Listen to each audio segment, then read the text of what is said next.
നവീകരിച്ച പല്ലാരിമംഗലം പഞ്ചായത്ത് സ്റ്റേഡിയം കായിക വകുപ്പ് മന്ത്രി വി അബ്ദുറഹ്മാൻ നാടിന് സമർപ്പിച്ചു. ഒട്ടേറെ വർഷങ്ങളായുള്ള പഞ്ചായത്തിലെ കായിക പ്രേമികളുടെ പ്രധാന ആവശ്യമായിരുന്നു പഞ്ചായത്തിലെ സ്റ്റേഡിയം നവീകരിക്കണം എന്നുള്ളത്. ആ സ്വപ്നമാണ് ഇപ്പോൾ യാഥാർത്ഥ്യമായിരിക്കുന്നത്.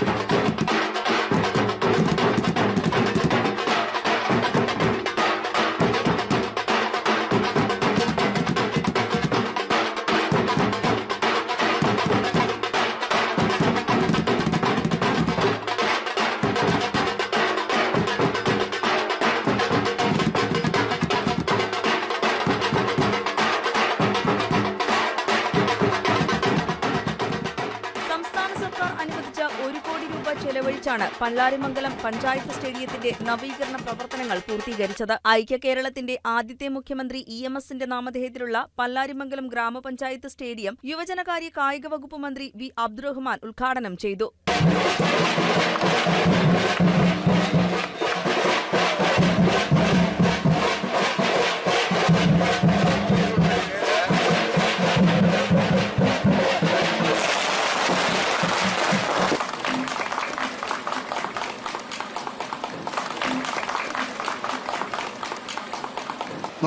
നൂറ്റമ്പതോളം കളിക്കളങ്ങൾ നിർമ്മിച്ചാൽ കേരളത്തിലെ എല്ലാ പഞ്ചായത്തുകളിലും കളിക്കളം ആകും. അതാണ് ഈ ഗവൺമെന്റ് ടാർഗറ്റ്. അതുകൂടി പൂർത്തീകരിക്കാനുള്ള പണം ഇപ്പോൾ നമുക്ക് എത്തിച്ചു. ബഹുമാനപ്പെട്ട MLA പറയാനുള്ളത്, ഏതെങ്കിലും പഞ്ചായത്തിൽ അങ്ങേക്ക് കളിക്കളം ഇല്ലാത്ത പഞ്ചായത്തുണ്ടെങ്കിൽ തീർച്ചയായും പണം അനുവദിക്കാൻ കായിക വകുപ്പ് തയ്യാറാണ് എന്ന് ഞങ്ങൾ അറിയിച്ചു. ഇപ്പോൾ നമ്മുടെ പദങ്ങളിൽ ഏറ്റവും പ്രധാനപ്പെട്ട ഒരു വർക്ക് എന്നുള്ളത് ഷെനാട് സ്റ്റേഡിയത്തിന്റെ വർക്കാണ്. അത് കിറ്റ്കോ എന്ന് പറയുന്ന ഒരു കേന്ദ്ര ഏജൻസിയായിരുന്നു നമ്മളെ ഏൽപ്പിച്ചത്. ഈ കിറ്റ്കോ നമ്മുടെ പല വർക്കുകളും അനന്തമായി താമസിപ്പിക്കുകയാണ്. സമയബന്ധിതമായി പൂർത്തിയാക്കാനോ നല്ല രീതിയിൽ അതുമായിട്ട് ഇടപെടാനോ അവർക്ക് കഴിയുന്നില്ല. അതുകൊണ്ട് കേരളത്തിലെ കിറ്റ്കോ ഏറ്റെടുത്ത മുഴുവൻ വർക്കുകളും ഇപ്പോൾ കായിക വകുപ്പ് തന്നെ നേരിട്ട് ഏറ്റെടുത്തതിന്റെ നിർമ്മാണം പൂർത്തീകരിക്കാനുള്ള ശ്രമത്തിലാണ്. 16.5 കോടി രൂപ ചെലവിലാണ് ചെലാട് സ്റ്റേഡിയം വരുന്നത്. കാരണം കേരളത്തിൽ തന്നെ ഈ ഫുട്ബോൾ സ്റ്റേഡിയം എന്നുള്ളത് ഏറ്റവും കൂടുതൽ പണം ചെലവഴിച്ച് നിർമ്മിക്കുന്ന സ്റ്റേഡിയം കൂടിയാണ്.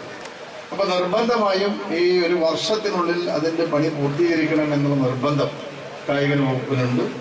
ഒട്ടേറെ വർഷങ്ങളായുള്ള പഞ്ചായത്തിലെ കായിക പ്രേമികളുടെ പ്രധാന ആവശ്യമായിരുന്നു പഞ്ചായത്തിലെ സ്റ്റേഡിയം നവീകരിക്കണമെന്നുള്ളത്. അതാണ് ഇപ്പോൾ സാധ്യമായത്. സ്റ്റേഡിയം നവീകരണത്തിനായി സംസ്ഥാന സർക്കാർ 1 കോടി രൂപയാണ് അനുവദിച്ചിരുന്നത്. സ്റ്റേഡിയം നവീകരണത്തിൽ ground development, gallery, toilet block, drainage, retaining wall, fencing, flood light അനുബന്ധ civil and electrification, ground levelling, interlock, സ്റ്റേഡിയത്തിലെ പിൻഭാഗത്തെ ഡ്രൈനേജ് എന്നീ പ്രവൃത്തികൾ ഉൾപ്പെടുത്തിയാണ് നവീകരണ പ്രവർത്തനങ്ങൾ പൂർത്തീകരിച്ചിട്ടുള്ളത്. കോതമംഗലം MLA ആന്റണി ജോൺ അധ്യക്ഷത വഹിച്ച ചടങ്ങിൽ പഞ്ചായത്ത് പ്രസിഡന്റ് ഖദീജ മുഹമ്മദ്, യുവജനക്ഷേമ board vice chairman S Satheesh, FIT chairman R Anilkumar, panchayat vice president OE Abbas, പഞ്ചായത്ത് അംഗങ്ങളായ Safiya Saleem, Seenath Mydeen, Riyas Thuruthel, Nasiya Shameer, A Ramanan, CPIM Kavalangad area secretary Shaji Muhammad, local secretary MM Bakkar, youth coordinator Hakeem Khan തുടങ്ങിയവർ പങ്കെടുത്തു. പല്ലാരിമംഗലത്തെ സംബന്ധിച്ച് എല്ലായ്പ്പോഴും നമ്മളൊക്കെ പറയുന്നൊരു കാര്യം, ഒന്ന്, ജീവകാരുണ്യ പ്രവർത്തനങ്ങൾക്ക് പേര് കേട്ടൊരു നാടാണ്.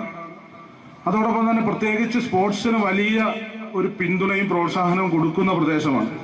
ഇപ്പോൾ ഇവിടെ തന്നെ നമുക്കറിയാം നിരവധി ക്ലബ്ബുകൾ, അത് വളരെ സൗജന്യമായി തന്നെ കൊച്ചുകുട്ടികൾക്കും പുതിയതായി മേഖലയിലേക്കൊക്കെ കടന്നു വരാൻ ആഗ്രഹിക്കുന്നവർക്കുമൊക്കെ പരിശീലനം കൊടുക്കുന്ന നിരവധി പേരിവിടെ ഉണ്ട്. ആരുടെയും പേര് പ്രത്യേകം ഞാൻ എടുത്തു പറയുന്നില്ല. അപ്പം അങ്ങനെ നിരവധി ക്ലബ്ബുകളും കൂട്ടായ്മകളും വ്യക്തികളും ഒക്കെയുള്ള ഈ ഒരു മേഖലയിൽ നല്ലൊരു സ്റ്റേഡിയം വേണമെന്നുള്ള ആ ഒരു ആവശ്യമാണ് നമ്മൾ കഴിഞ്ഞ ഗവൺമെന്റിന്റെ അവസാന കാലത്താണ് ഇതിനാവശ്യമായ തുക അനുവദിച്ചിരുന്നത്. പിന്നീട് ആദ്യഘട്ടത്തിൽ കോവിഡുമൊക്കെയായി ബന്ധപ്പെട്ടുകൊണ്ട് ചില പ്രതിസന്ധികൾ ഉണ്ടായിരുന്നു. പിന്നീട് ആ വർക്ക് ഏറ്റെടുക്കുന്നതുമായി ബന്ധപ്പെട്ട് അങ്ങനെ ചില സാങ്കേതികമായ പ്രശ്നങ്ങൾ കൊണ്ട് അല്പം നീണ്ടുപോയി എന്നുള്ളത് വസ്തുതയാണ്. എന്നിരുന്നാൽ കൂടിയും ഇവിടെ വളരെ മനോഹരമായ നിലയിൽ ഒരു സ്റ്റേഡിയത്തിന് വേണ്ട എല്ലാ സൗകര്യങ്ങളോടുകൂടി നമുക്ക് അതിന്റെ നിർമ്മാണം ഇപ്പോൾ പൂർത്തീകരിക്കാൻ വേണ്ടി സാധിച്ചിട്ടുണ്ട്.